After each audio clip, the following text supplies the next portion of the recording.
Okay, exercise 3-6. This one looks a little uglier than it really is. What I want you to do is see this as just a series of inventory questions, just like you did last semester, okay? We're going to start with our raw materials. We have our beginning inventory. We're given the beginning inventory, $24,000. We're told that during the period we purchased some inventory. So we have some purchases, $53,000.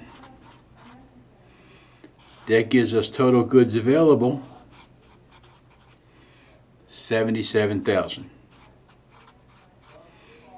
Our ending inventory, $6,000. So our raw materials used,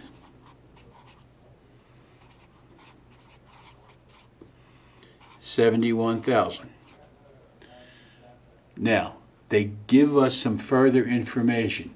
That $71,000 was split two ways. And again, what two ways? Work in process, manufacturing overhead. And when we do that, we find that our manufacturing overhead got a total of $63,000 and $8,000. I'm sorry, I got that backwards. $63,000 went to work in process, and manufacturing overhead got $8,000. So they tell us this 71 was split in two pieces. The big piece will always go to work in process. The smaller piece almost always will go to manufacturing overhead. So we now have the $71,000 that we have. Now where did that $71,000 go? That goes into our manufacturing cost, but only 63 goes to work in process. So let's go to our work in process account. Let's build this.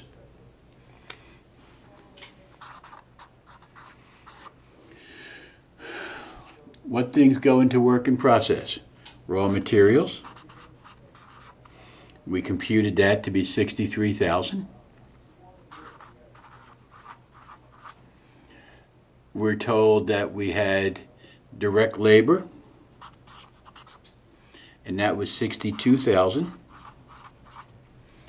And that we applied manufacturing overhead of $41,000. So our total manufacturing costs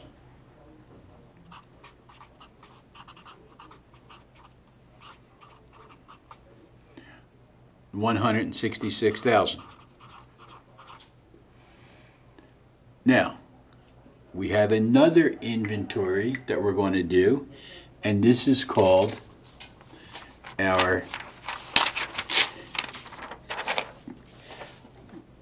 goods in process, or cost of goods manufactured, whatever. The book calls it cost of goods manufactured, so I'll stick with that. Cost of goods manufactured.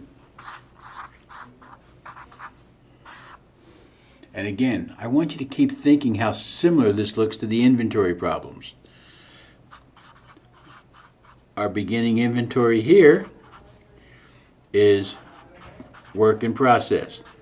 So our beginning work in process was $41,000.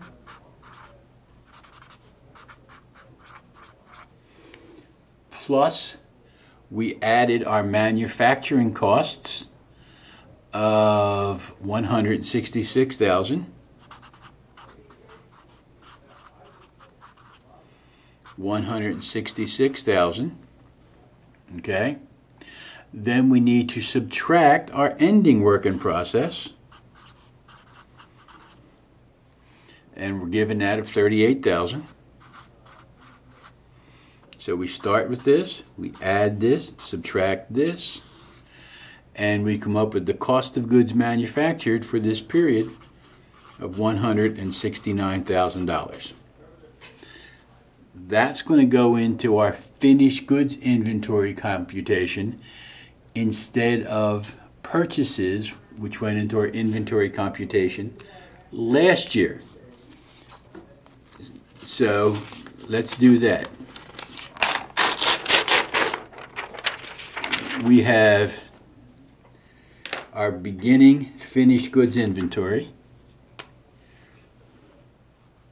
And this is our cost of goods sold computation. And this is exactly like what we did last semester. I will show you the only thing different. Our beginning inventory, $86,000. Cost of goods manufactured is $169,000. That's the only thing that's different.